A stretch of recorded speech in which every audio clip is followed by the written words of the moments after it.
as resource. Learning about people as resource. It is an effort to explain population as an asset for the economy rather than a liability. The chapter People as Resource is an effort to explain population as an asset for the economy rather than a liability. Population becomes human capital when there is investment made in the form of education, training, and medical care. In fact, human capital is the stock of skill and productive knowledge embodied in them. People as resource is a way of referring to a country's working people in terms of their existing productive skills and abilities.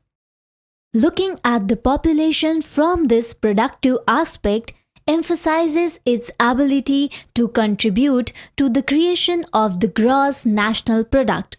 Like other resources, population also is a resource, a human resource.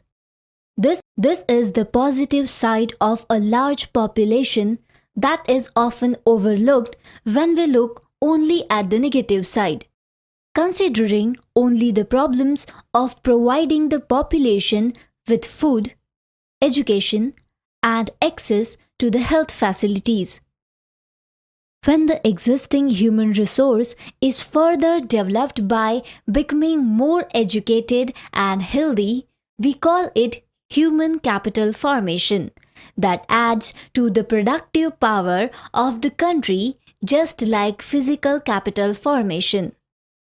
Investment in human capital through education, training, medical care yields a return just like investment in physical capital.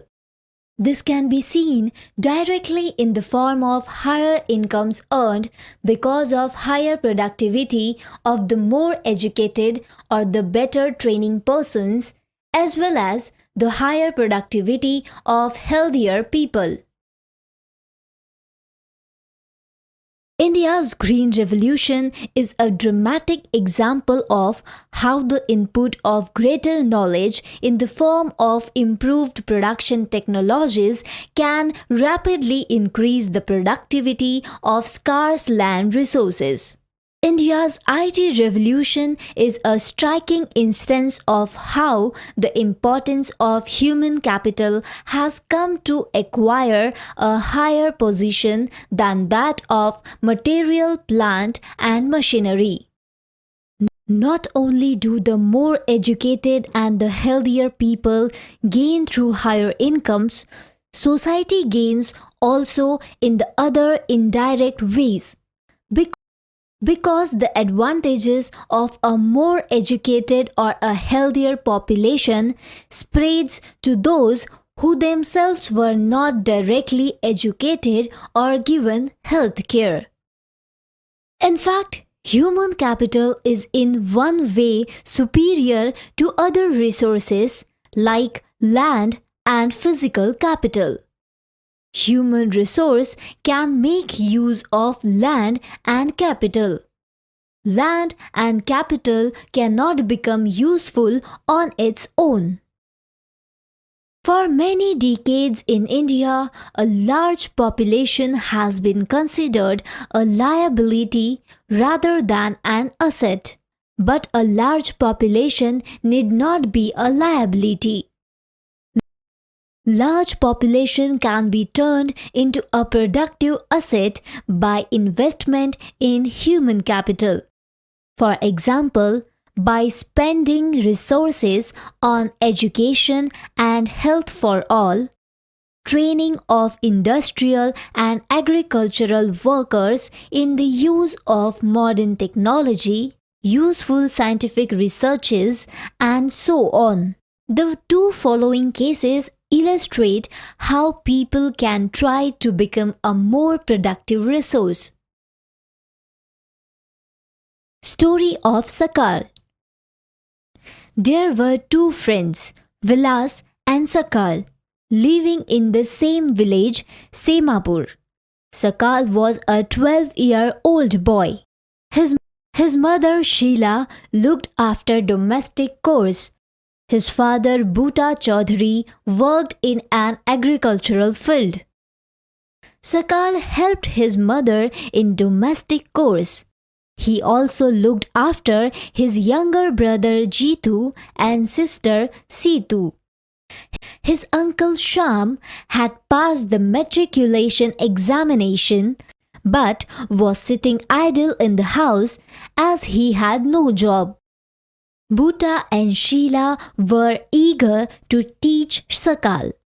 They forced him to join the village school, which he soon joined. He started studying and completed his higher secondary examination. His father persuaded him to continue his studies. He raised a loan for Sakal to study a vocational course in computers.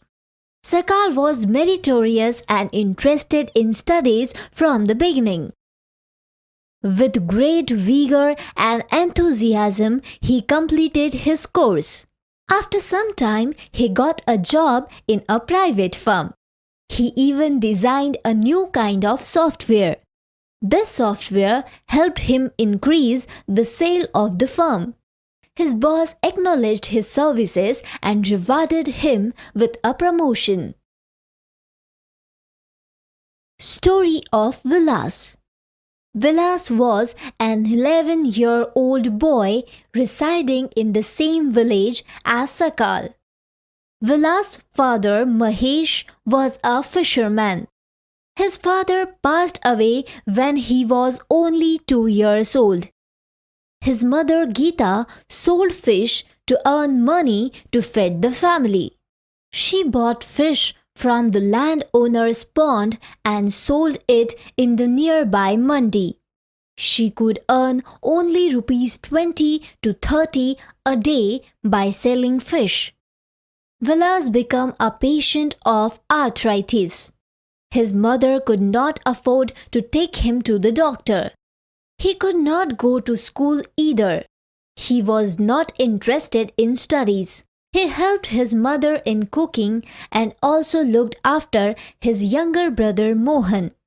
After some time, his mother fell sick and there was no one to look after her. There was no one in the family to support them. Vilas too was forced to sell fish in the same village. He, like his mother, earned only a meager income. In the two case studies, we saw Sakal went to school and Vilas did not go. Sakal was physically strong and healthy. He did not need to visit the doctor frequently. Vilas was a patient of arthritis. He lacked the means to visit the doctor. Sakal acquired a degree in computers. Sakal found a job in the private firm, while Vilas continued with the same work as his mother. He earned a meager income like his mother to support a family. In the case of Sakal, several years of education added to the quality of labor. This enhanced his total productivity. Total productivity adds to the growth of the income. This in turn pays an individual through salary or in some other forms of his choice. In case of Vilas, there could not be any education or health care in the early part of his life. He spends his life selling fish like his mother. Henceforth, he draws the same salary of unskilled labor as his mother. Investment in human resource via education and medical care can give high rates of return in the future. This investment on people is the same as investment in land and capital. One invests in shares and bonds expecting higher return in the future. A child too, with investments made on her education and health, can yield a high return in the future, in the form of higher earnings and greater contribution to society. Educated parents are found to invest more heavily on the education of their child. This is because they have realized the importance of education for themselves. They are also conscious of proper nutrition and hygiene. They accordingly look after their children's needs for education at school and good health. A virtuous cycle is thus created in this case. In contrast, a vicious cycle may be created by disadvantaged parents who, themselves uneducated and lacking in hygiene, keep their children in a similarly disadvantaged state. Countries like Japan have invested in human resource. They did not have any natural resource. These countries are developed, rich countries. They import the natural resource needed in their country. How did they become rich and developed? They have invested on people, especially in the field of education and health. These people have made efficient use of other resources like land and capital. Efficiency and the technology evolved by people have made these countries rich and developed. Economic activities by men and women. Like Vilas and Sakal, people have been engaged in various activities. We saw Vilas sold fish and Sakal got a job in the firm. The various activities have been classified into three main sectors. That is, primary, secondary, and tertiary. Primary sector includes agriculture, forestry, animal husbandry, fishing, poultry farming, and mining. Secondary sector includes quarrying and manufacturing.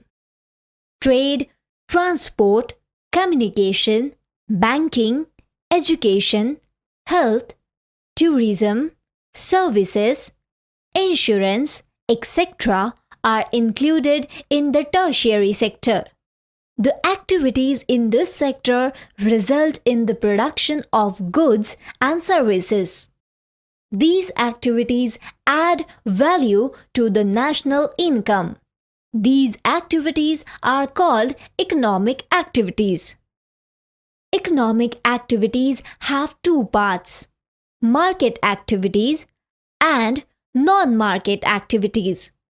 Market activities involve remuneration to anyone who performs, that is, activity performed for pay or profit. These include production of goods or services, including government service.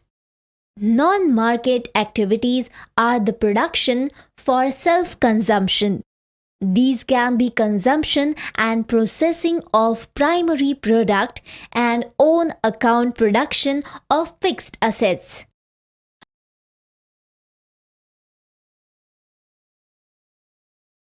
Vilas sells fish in the village market. Vilas cooks food for his family. Sakal works in the private farm. Sakal looks after his younger brother and sister. Due to historical and cultural reasons, there is a division of labor between men and women in the family. Women generally look after domestic chores and men work in the fields.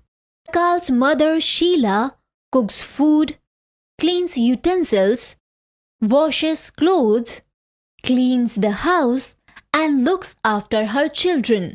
Sakal's father Bhuta cultivates the field, sells the produce in the market, and earns money for the family.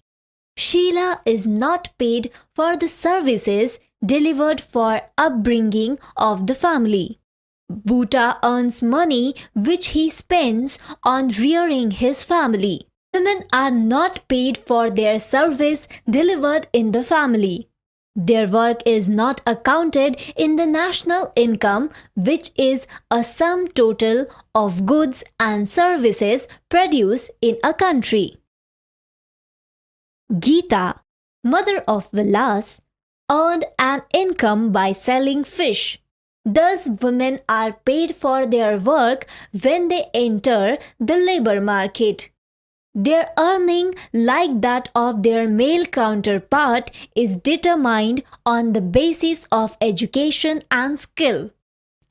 Education helps individual to make better use of the economic opportunities available before him. Education and skill are the major determinants of the earning of any individual in the market. A majority of the women have meager education and low skill formation. Women are paid low compared to men. Most women work where job security is not there. However, women with high education and skill formation are paid at par with the men. Among the organized sector, teaching and medicine attract them the most. Some women have entered the administrative and other services, including those which need high levels of scientific and technological service. Summary. You have seen how inputs like education and health help in making people an asset for the economy. The chapter also discusses about the economic activities undertaken in the three sectors of the economy. That is all in this topic. Let us learn about people as a resource. It is an effort to explain quality of population, education, health, and unemployment. Keep learning.